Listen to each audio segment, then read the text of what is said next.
Halo, salam jumpa dengan saya Andi Uniarso. Apa kabar semuanya mahasiswaku terutama yang belajar di mata kuliah kewirausahaan. Pada sesi ini Anda semua akan saya share secara holistik ya rekap di sesi 15, yaitu rekap dari sesi 1 sampai dengan sesi 14 secara garis besar tentunya, karena kita telah mempelajari itu selama satu semester dan di minggu depan kita akan mendapatkan UAS, ujian akhir semester. Nah, bagi Anda-Anda semua juga pemirsa yang tidak kuliah maupun kuliah di tempat yang lain, maupun Anda sebagai pengusaha atau sebagai pemilik UKM, pemilik usaha bisa mendapatkan informasi ini. Saya harap bisa bermanfaat untuk meningkatkan usaha Anda, tetapi ini adalah karena garis besarnya ini adalah ide-ide maupun konsep-konsep dasar dalam mengembangkan usaha Anda. Mari kita lihat slide-nya, ada sekitar 25 slide. Anda bisa melihat dengan penjelasan berikut ini. Semoga bermanfaat. Nah, mari kita mulai penjelasan di slide awal pertama mengenai manajemen strategi untuk mata kuliah kewirausahaan, dan saya sebagai fakulti atau dosen Andi Uniarso SEMM MBA. Ini kalau Anda ingin email kepada saya di businesscoachaj@gmail.com, silahkan. Mari kita mulai ya. Nah, kalau kita lihat suatu perusahaan itu ada suatu konsep dasar ya, seperti kita belajar dari Toyota Way adalah suatu perusahaan besar yang memproduksi mobil di Jepang dan ini mendunia. Mereka itu uniknya karena di basic pertamanya dia mengatakan filosofi ya, long term thinking ini adalah yang pertama. Jadi betapa perusahaan yang sebesar itu, Toyota itu menerapkan suatu filosofi bagaimana corporate culture mereka itu menjadi tumpuan. Ya, jadi maksudnya ini adalah bagaimana kinerja mereka, etos kerja mereka, spirit mereka, disiplin, kejujuran, kerja keras, kerjasama, sinergi, terus ketaatan.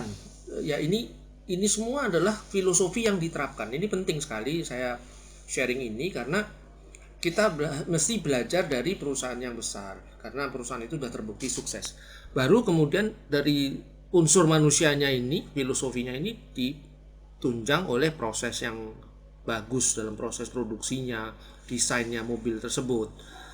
Ya, dan kemudian people, partners, respect, challenge, and grow them.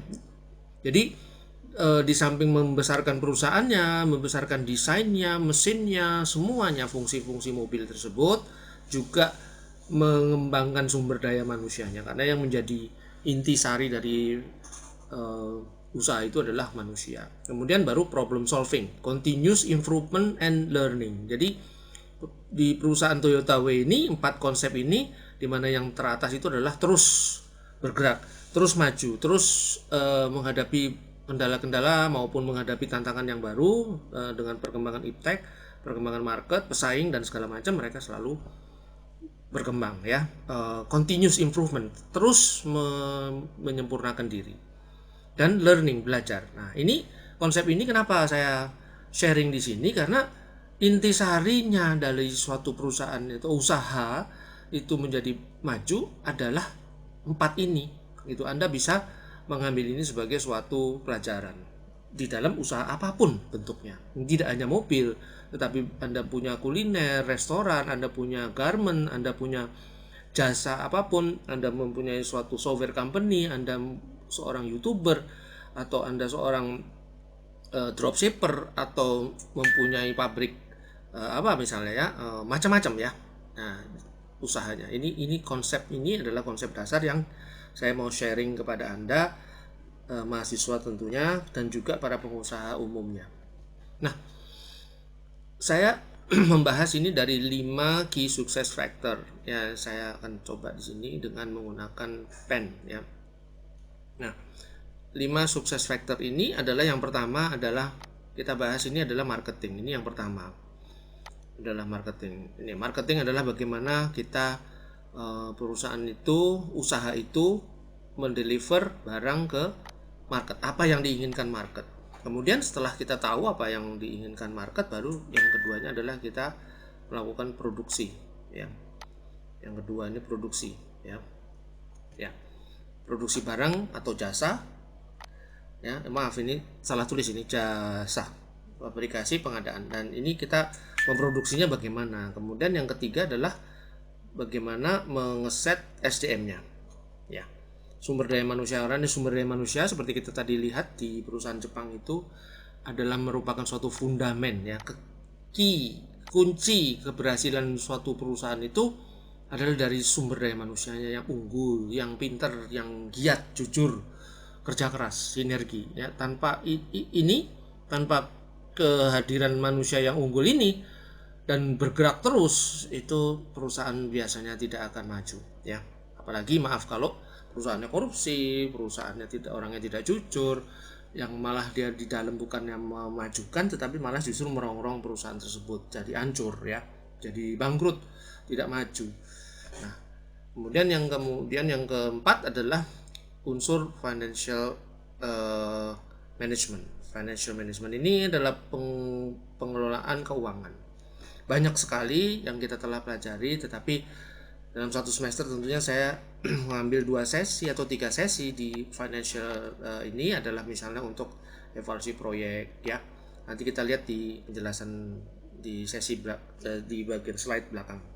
Kemudian yang kelima adalah strategic management yang di tengah ini. Yang kelima, kenapa di sini di tengah? Karena di strategic management ini semua unsur ini dari marketing, produksi, sumber daya manusia dan keuangan ini dikelola bersama, gitu, ya. Dikelola bersama secara sinergis. Nah, kalau kita lihat step pertama, ya, tadi kan ada 5 key success factor atau KSF. Nah, yang pertama adalah marketing. Yang marketing adalah yang pertama. Marketing yang pertama saya ambil dulu yang 4P, ya. Yang standarnya secara garis besar ada, yaitu produk, price, place, and promotion. Ini adalah 4 unsur yang dibahas di dalam pembahasan mengenai marketing mix. Nah, yang salah satunya adalah dengan menggunakan market research. Market research ini adalah suatu survei pasar untuk mengetahui apa sih yang diinginkan oleh pasar, apa yang diinginkan oleh konsumen, bagaimana persaingan di pasar tersebut, produk-produk apa yang masih laku, produk-produk apa yang masa depannya atau peluangnya untuk dijual itu bagus. Nah, ini market research, ya. Ada yang market research sederhana, tentunya kalau urusan UKM mereka melakukan market research ini simple, ya. Kalau yang mau yang lebih canggih lagi juga ada market research yang dilakukan yang dibantu oleh AI. Ini AI market research ini dengan menggunakan database, ya. Data bank dari dia membeli suatu data bank dari surveyor atau dari suatu misalnya credit card, atau itu dia melihat apa sih yang dibeli oleh suatu pasar di suatu daerah, di suatu kota atau di suatu provinsi. Nah, ini data-data ini dikelola oleh secara AI, ya. Secara data ini adalah data digital yang dievaluasi sehingga ketahuan sekali si customer atau mayoritas dari customer di suatu daerah ini suka apa. Misalnya kalau mereka kita cek di bagian misalnya kita mau bikin restoran. Nanti dari data bank ini kita bisa mengetahui orang-orang itu berapa persen yang suka ke restoran mahal, berapa persen yang suka ke restoran menengah, berapa persen yang suka ke restoran murah. Dan dari restoran yang mana kita mau ambil ini segmennya, misalnya restoran yang menengah, ya. Nah, dari restoran menengah ini makanan jenis apa yang paling digemari? Apakah dia seafood, apakah dia makanan yang tradisional, atau makanan yang Eropa, atau jenisnya apa? Nah, ini semua ini data ini, survei ini bisa dilakukan, ya. Market research ini bisa mengetahui betul produk apa yang paling digemari, ya, yang paling prospek. Kebetulan, dan juga bisa ketahuan berapa range price-nya, harganya, terus di mana ditempatkannya, placing-nya di mana. Nah, baru dari semua ini produk place-nya ketahuan, baru kita bikin promosinya seperti apa supaya tepat. Jangan bikin promosi tapi salah target. Demikian. Mari kita lanjut. Nah, yang marketing yang lengkap yaitu ada 9P. Kalau tadi adalah 4P, yaitu adalah produk, price, place, dan promotion. Kelengkapan yang lebih lagi, kalau mau lebih detail lagi, bisa people-nya, prosesnya, physical evidence-nya, dan public relation ini, atau ini adalah CRM ya. Ini C ini agak susah, CRM. Agak susah juga pakai mouse. Oke. Public relation ini adalah CRM atau Customer Relationship Management. Bagaimana customer itu di-maintain oleh kita, oleh perusahaan Anda ini memaintain ini. Ini sangat penting ya, public relations ini. Sama juga personal selling ini sangat penting. Ini kalau Anda dibandingkan dengan pesaing itu, Anda sebagai suatu usaha UKM pun ini penting banget. Ini perusahaan-perusahaan besar biasanya repotan melakukan ini karena jumlahnya customer mereka banyak sekali. Nah, kalau Anda sebagai suatu usaha UKM yang punya kemampuan untuk melakukan personal selling atau menjual secara personal dan juga melakukan koordinasi atau hubungan terus dengan loyal customer Anda, maka Anda akan mempunyai kemampuan lebih dalam marketing ya, semoga ya. Jadi dua hal ini penting.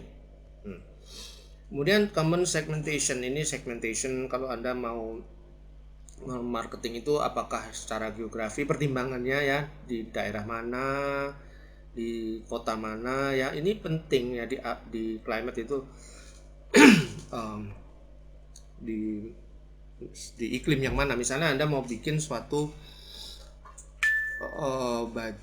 membuat baju atau misalnya garment yang untuk orang-orang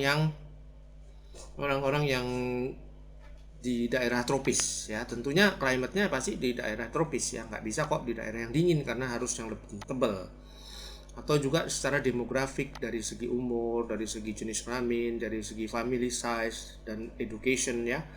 Nah gitu, ini semua pertimbangan marketing. Psikografik ini adalah mengenai social class ya.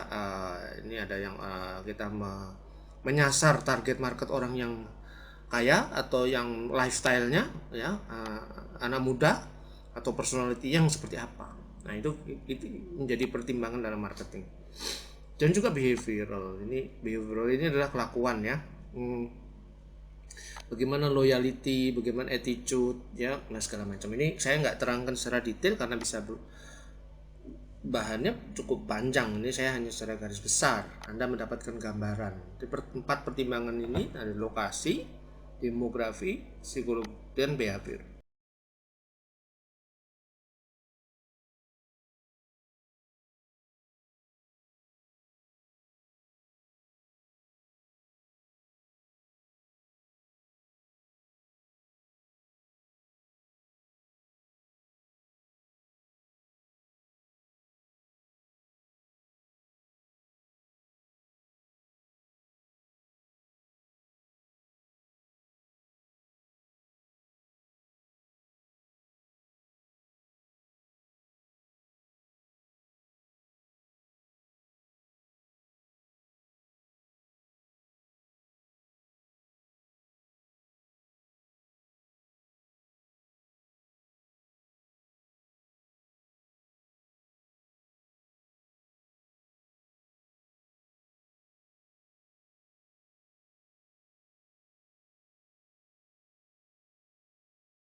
Mengenai produk, ini kita berarti yang key success factor yang kedua ya, produk itu desain itu kita membuat produk itu sesuai dengan yang tadi, marketnya sesuai dengan apa kita udah temukan kan surveinya.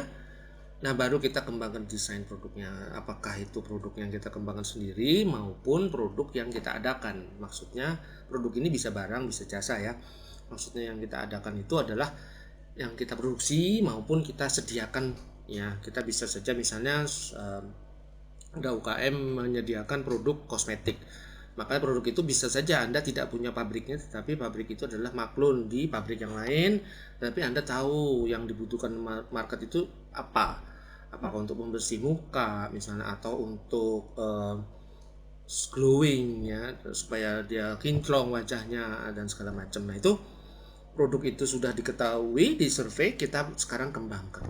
Nah Anda harus, ini ada step-stepnya, saya nggak detailkan, tetapi yang step-stepnya adalah Anda harus mengetahui dulu apa fungsi dan jenis produk yang betul-betul diinginkan, terus bagaimana membuatnya itu ya, terus dikonseptualkan, dikonseptualkan, didevelop ya, dibuat prototipenya, percobaan dulu ya, terus dites ya. Kalau tadi misalnya kosmetik ya, dites ke kulit, ke wajah, betul tidak efeknya bagus. Setelah sudah baru di manufacture di pabrikan ini nggak harus Anda punya pabriknya sendiri, Anda bisa maklun di tempat lain.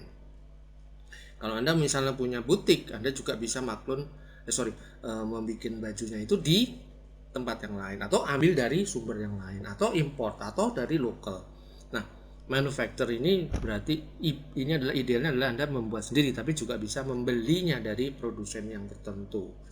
Demikian adalah product design process. Ini adalah key success factor yang kedua. Product development stage diagram, market research seperti tadi sesuai dengan kebutuhan pasar, terus kemudian konsepnya kita buat sendiri apa yang unik dari produk kita, terus kita bikin prototipenya, contohnya ya, nah, kemudian kita develop ya, kemudian di deploy, dilaksanakan produk tersebut maupun jasa tersebut di market. Nah ini adalah yang ketiga adalah human resource management.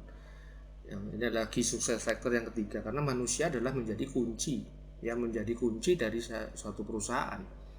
Employee ini pertama di sini direkrut dulu, tentunya kita rekrutmen ini penting karena orang-orangnya dicek siapa yang pantas masuk, kriteria apa yang diperlukan di suatu perusahaan tersebut, kemudian di training ya, terus di training ini terus-terusan. Kalau rekrutmen mungkin di awal ya, setelah itu di training, kemudian dikasih reward, dikasih bonus, dikasih gaji yang cukup, fringe benefit ya. Kemudian menuju sukses ini dievaluasi terus, dipantau terus. Ini biasanya kalau yang perusahaan yang besar performance seseorang itu dievaluasi dengan menggunakan komputer ya, dengan menggunakan bantuan komputer ya, karena kalau secara manual itu tentunya dia harus membuat report dari report performance itu bisa dievaluasi. Tapi kalau dengan komputer sangat mudah mengetahui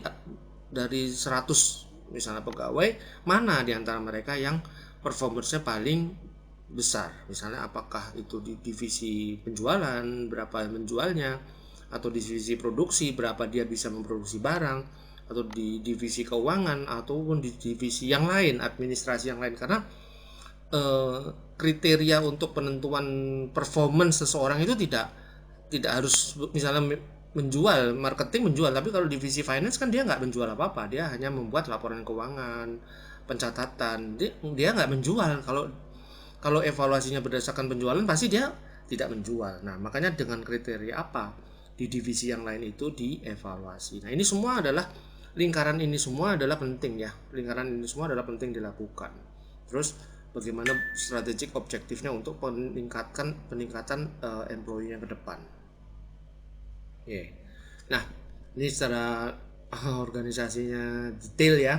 Organization development itu ya, ini kalau untuk perusahaan besar ya, perusahaan menengah ke atas lah.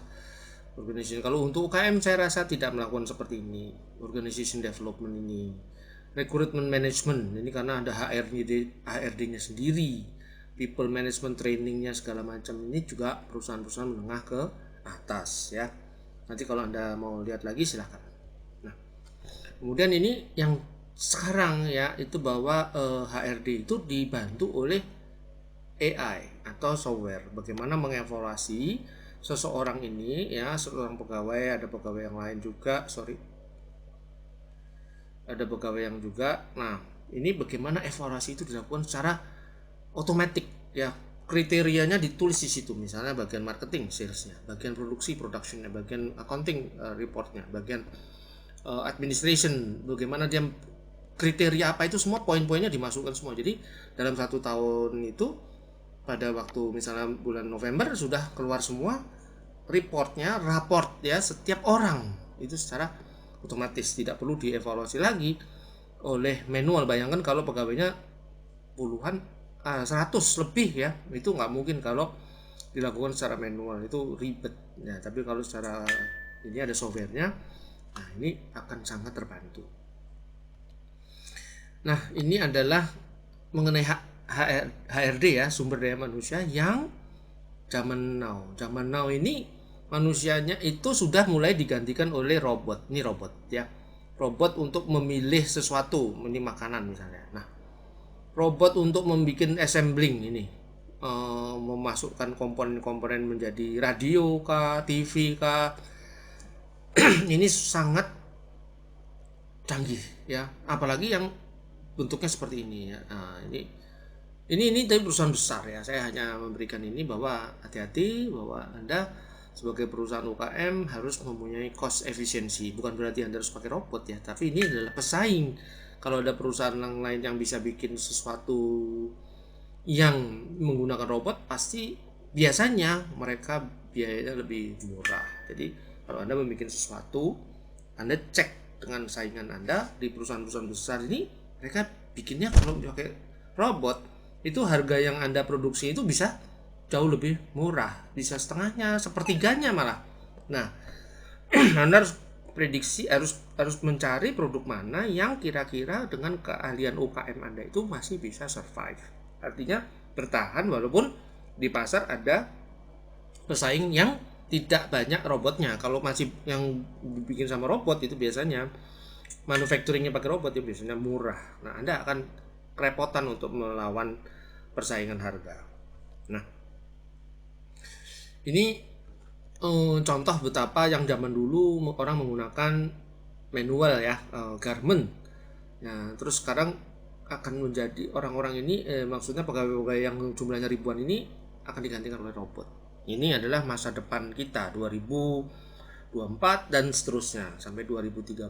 Ini robot akan menguasai, makin lebih banyak lagi menguasai industri. Bagi perusahaan-perusahaan yang bisa menggunakan robot, maka tenaga kerja akan tergantikan. Bagi Anda sebagai UKM, hati-hati karena biaya-biayanya, harga-harganya akan, pesaingnya akan menjadi lebih murah. Nah, ini adalah contoh bagaimana garment factory yang menggunakan mayoritas mesin. Jadi sudah sedikit sekali orangnya dibandingkan dengan ini ya, dibandingkan dengan ini. Nah, ini kan orangnya banyak banget, banyak sekali. Kalau di sini mayoritas adalah mesin, ya mesin-mesin ini. Mesin-mesin inilah yang menggantikan tenaga manusia tersebut, ya otomatis. Nah, ini adalah key success factor yang keempat.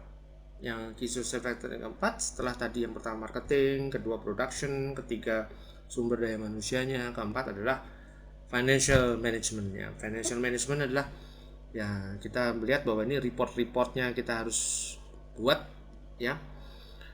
Ini financial reporting ini penting ya. Kalau Anda seorang akuntan, Anda tugasnya adalah melakukan laporan keuangan, bikin laporan keuangan, laporan pajak.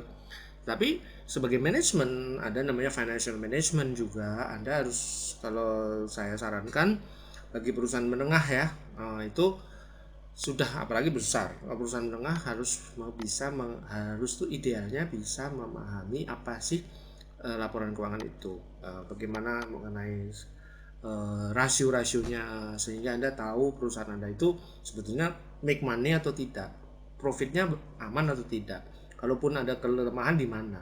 Karena salah satu financial report itu adalah misalnya cash flow report, yaitu adalah bahwa keuangan itu dari 3 sumber ya. Sumber cash flow-nya itu adalah dari sumber financing, dari sumber operating, dan dari sumber investing. Jadi perusahaan yang sehat harusnya yang operating ini, yaitu dari pendapatan, revenue dari sales dikurangi cost dan ada profit, ini dari operating. Karena kalau financing itulah pendanaan. Bagus kalau Anda bisa jual saham dan laku ya, misalnya perusahaan Anda go public, itu perusahaan besar ya. Kalau Anda UKM gimana dong caranya? Nggak bisa.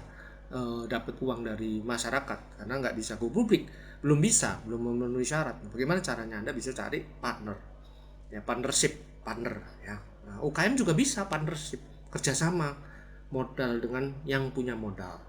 Nah, financial reporting ini dibantu sekarang dengan software. Nah, ini softwarenya ya, akuntan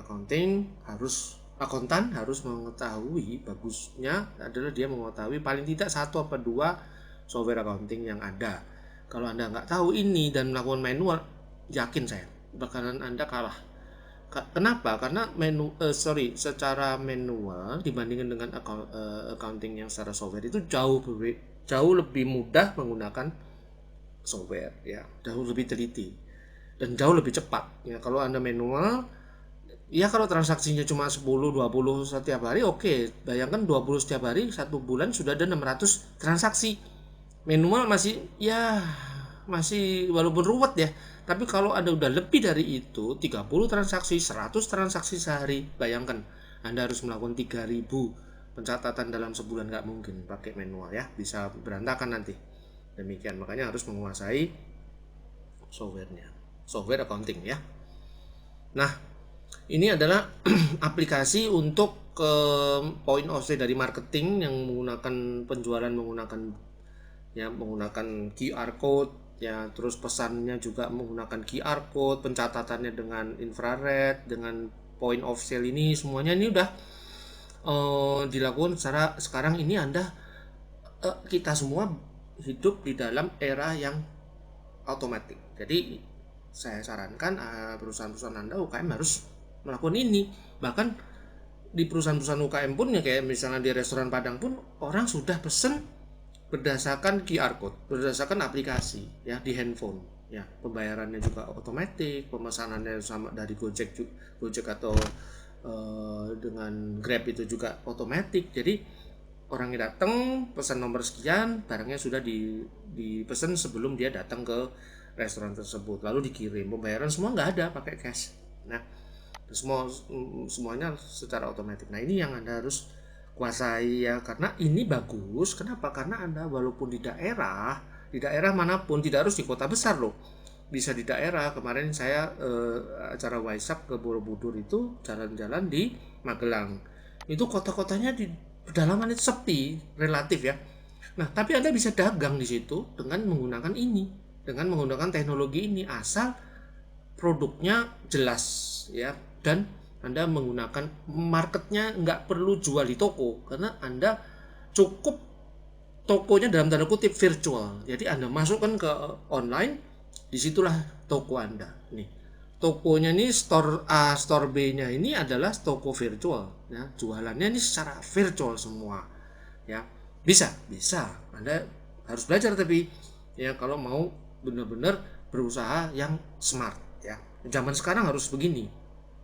Jadi Anda bisa jualan dimanapun, di seluruh pelosok, asal ada internetnya ya.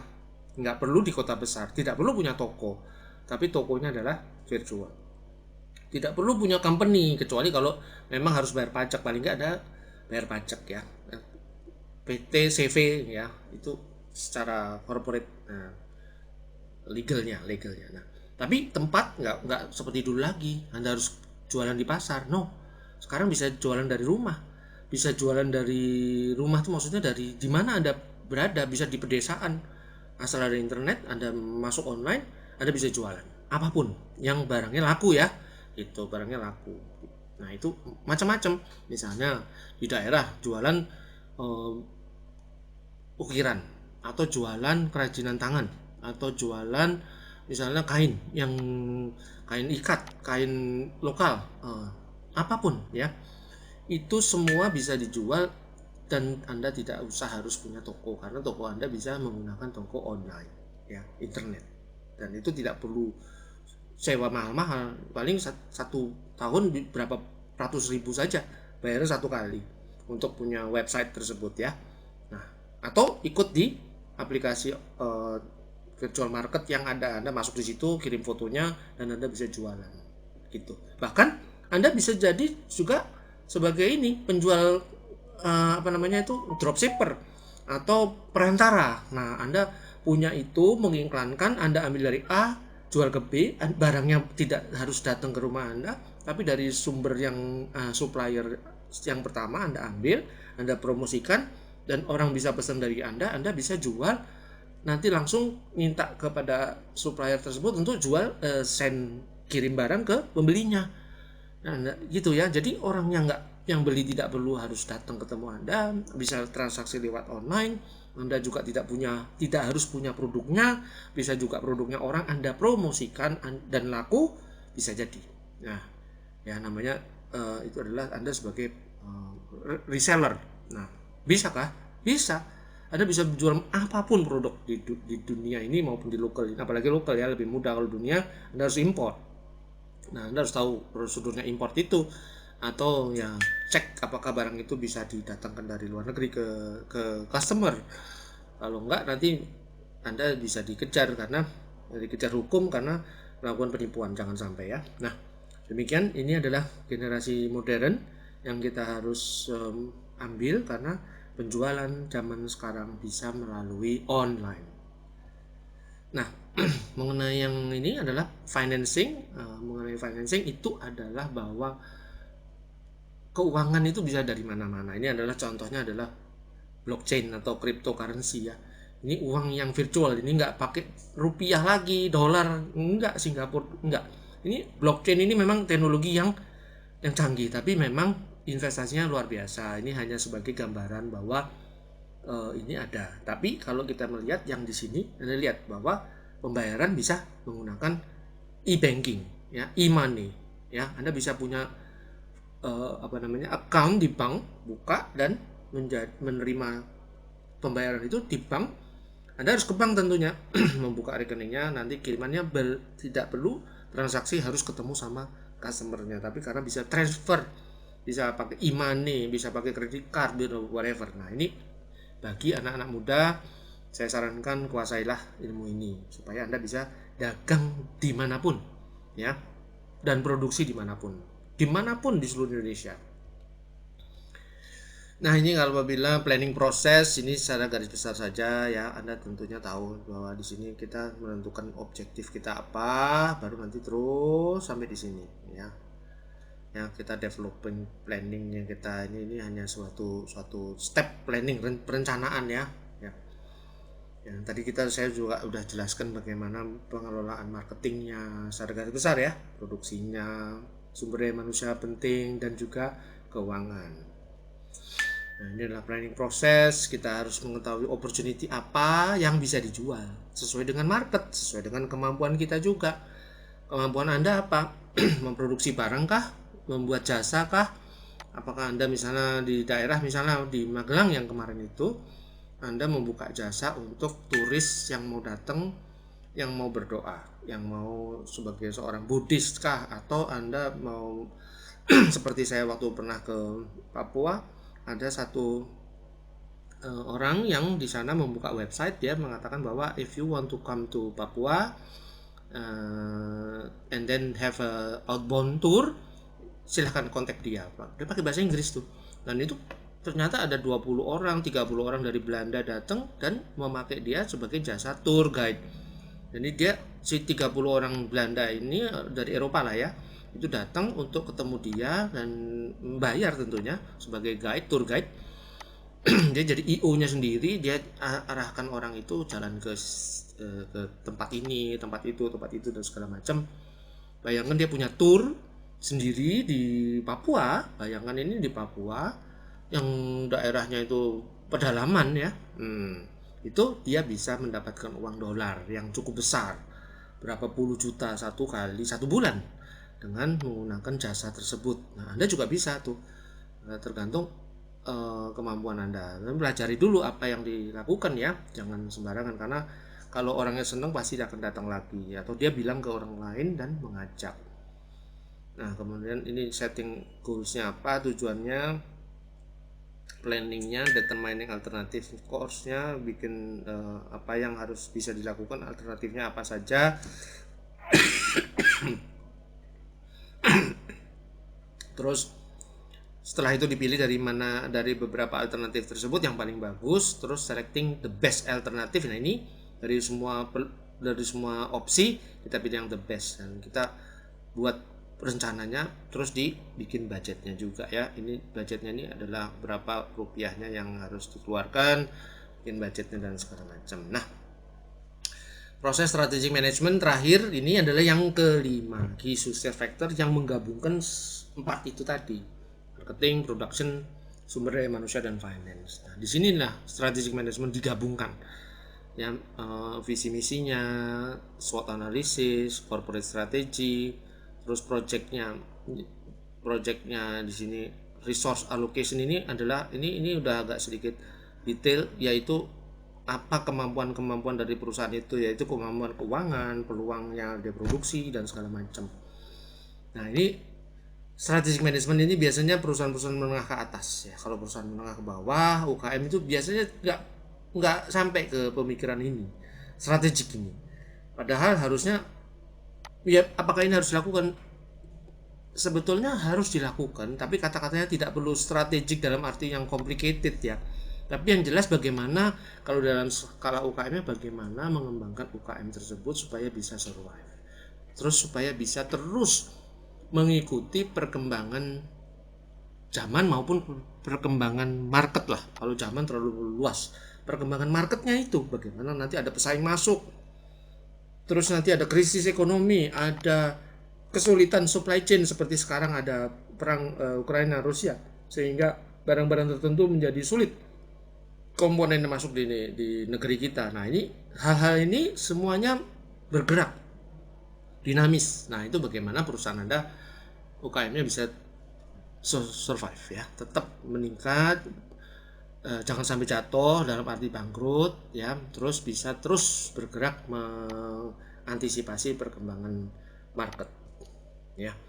Ini adalah PORC, adalah mengenai strategic management. Jadi bagaimana kita harus merencanakan, terus mengorganize kegiatan sehari-hari, juga leading all, karena kita punya pegawai, usaha Anda bisa ada pegawainya dan divisi-divisinya, divisi marketing, divisi produksi, divisi HRD, dan divisi keuangan. Terus kita mengontrol ya, mengontrol ini penting karena kalau tidak dikontrol biasanya akan terjadi inefisiensi ya, atau arahnya salah, kerugian-kerugian itu harus kita kontrol. Nah, ini adalah mengenai plan development. Silahkan kalau Anda mau lebih detail lagi, saya nggak akan jelaskan. Ini juga salah satu metodenya dari Mintzberg 5 Strategy, tapi ini saya rasa untuk perusahaan menengah ke atas. Kalau Anda perusahaan menengah ke bawah, nggak perlu complicated seperti ini ya. Strategi itu adalah sebetulnya adalah intended strategi. Kita mempunyai rencana A, ternyata di perjalanan kita ada hal-hal yang baru, emergent strategi ini, tiba-tiba ada inflasi, ada pesaing masuk dengan harga lebih murah, ada ternyata hambatan untuk mendapatkan bahan baku dan segala macam, sehingga kita perlu melakukan suatu penyesuaian, sehingga realized strategi ini berbeda dengan intended strategi atau strategi plan A. Di sini plan A, di sini plan B atau plan C, plan B ya. Nah, ini adalah Henrico Dolphin ini mengatakan bahwa most good strategy are not planned. Artinya gini, strategi itu, pengembangan usaha itu kadang-kadang justru yang tidak kita rencanakan. Artinya apa? Di tengah jalan itu kita menghadapi berbagai macam alternatif, berbagai kejadian yang harus ditangani pada saat itu, pada hari itu maupun minggu itu, pada saat itu. Ya sudah, berarti yang rencana A bisa jadi B, bisa jadi C, yang penting perusahaan bisa tetap berjalan dan untung. Nah, berarti apa? Rencananya kan nggak seperti A kan. Nah, ini penyesuaian itu dilakukan setiap waktu. Demikian dari saya. Terima kasih atas perhatian Anda sekalian. Semoga sukses. Semoga sukses ya. Sebentar diskon. Ya. Disinilah saya selesai untuk menjelaskan mengenai manajemen strategi secara garis besar. Semoga Anda sukses mengembangkan usaha Anda, baik itu UKM maupun menengah maupun besar. Ya, ingat yang saya sharing kepada Anda, The Toyota Way menggunakan 4 proses dasar, yaitu filosofi, yaitu adalah bagaimana spirit dan etos kerja itu menjadi bagian yang paling penting. Ya, itu. Bagian yang paling penting. Ini, yang bagian bawah ini. Bagian yang paling penting dalam suatu perusahaan. Ini kalau menurut Toyota Way. Karena di dalam UKM itu unsur manusia menjadi paling penting. Yang kedua proses, kemudian yang ke atasnya itu mengenai strategik, bagaimana ini problem solving ini adalah yang sehari-hari yang seperti dikatakan tadi, yaitu strategi harian atau mingguan itu selalu harus disesuaikan dengan tantangan yang terjadi pada saat itu. Ya, demikianlah. Salam sukses dari saya, Andi Yunarso. Semoga bermanfaat. Terima kasih. Assalamualaikum warahmatullahi wabarakatuh. Ya, salam kebajikan bagi semua. Terima kasih.